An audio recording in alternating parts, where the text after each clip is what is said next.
Well, good evening, everyone, and thank you for joining us for what is truly a historic moment at the United Nations. Today marks a turning point, not just for Gaza, not just for the Middle East, but for what international cooperation under President Trump's leadership can achieve when we choose diplomacy over destruction, when we choose stability over suffering, and peace over perpetual conflict. Today, the United Nations proved it can be great again. The United Nations today proved it can be a beacon for peace, not just a bystander. The United Nations Security Council has just adopted the United States-sponsored resolution on Gaza that does something we haven't seen in generations. It provides a real, actionable pathway to lasting peace for Palestinians and Israelis. And I would encourage everyone around the world, and I would certainly encourage the media to read the entire resolution. Read the whole thing. It is truly a victory for everyone who believes in a future where the Palestinian people can determine their own destiny and where they can have a future free of the grip of Hamas terrorists. This is what the United Nations was created to do, to make pathways for real, tangible, and actionable peace. So let me be clear. This resolution and the progress it represents would not have been possible without President Trump's bold leadership and his vision.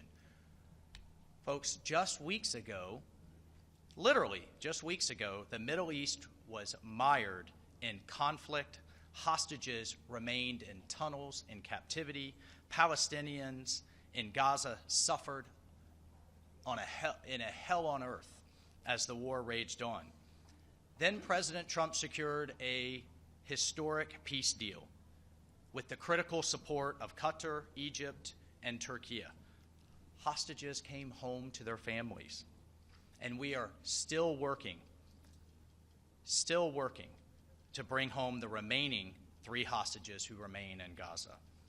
But we've also seen massive humanitarian aid begin flowing into Gaza, an average of 660 trucks per day since the ceasefire. So we saw the region in chaos just weeks ago. It took its first real step towards peace. And today, the United Nations solidified that into international law. Today, the Security Council built on that foundation. And I want to thank our partners and allies on the Council for their support, who stood with us in this moment, but particularly the support from our regional partners, from our Arab partners and the Muslim-majority countries. It has been absolutely indispensable. I can't overemphasize it.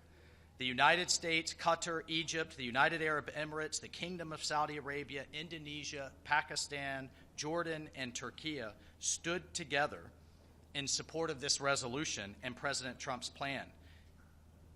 Then you had the endorsement from the gathering at Sharm el-Sheikh, where over 20 countries, over a dozen from Europe, including the European Union, supported this comprehensive approach and demonstrated that the region is ready for change.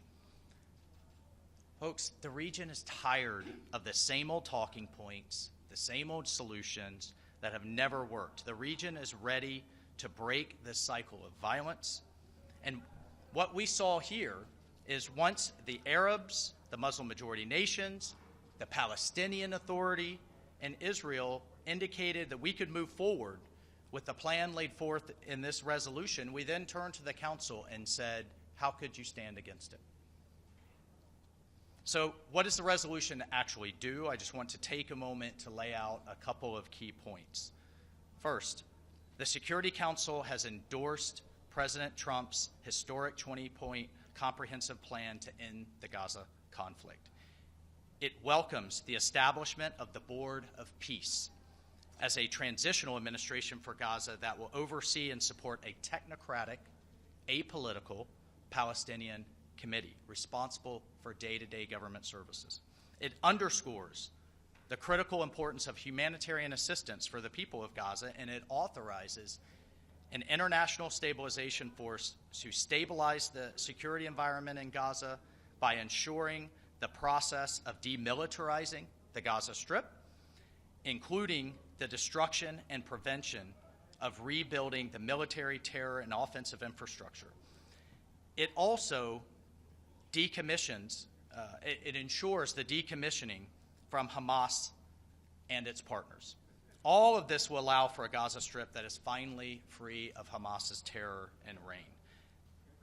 This resolution represents the first real step in generations towards forging a lasting peace for Gaza, for Palestinians, for Israelis, and for the entire region. And I want to be clear, the United States made it clear.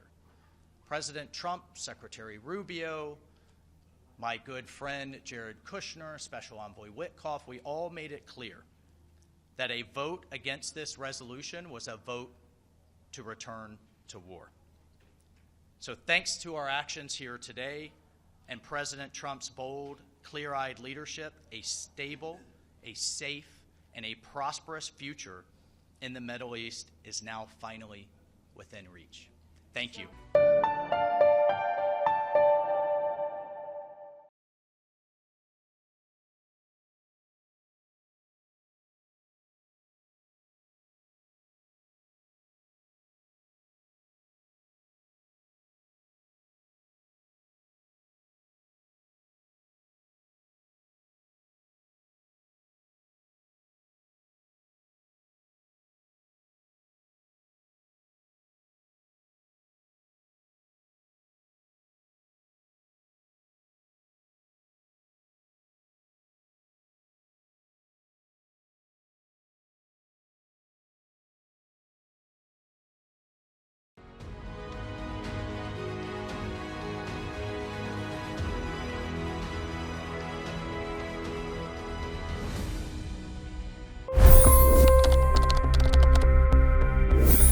$25 crore गरीब गरीबी को परास्त करके बाहर निकले। For the good of our nation, let's work together and let's truly make America great again. The fastest news breaks. Requested PM saying that we will have to speak to Putin and to Zelensky. The biggest news makers. The relationship with India is probably the most important bilateral relationship the U.S. will have for the rest of this century. The capital delivered quite an election result today. Expert analysis. The million-dollar question today is how to stop this dance of death. Ground reports. I'm standing at the crossroad of the Kumbh Mela. Behind me are more than 100 entry ghats. Long-form interviews. Exclusionary politics is reflected in Manipur case as well. You don't bother because this is a small state. Deep dive into burning issues. It's often said DRC could be the richest country in the whole world. It's because of what sits underneath. Why exactly did the US topple the Sheikh Hasina government? HD videos. We don't just break news, we break it down.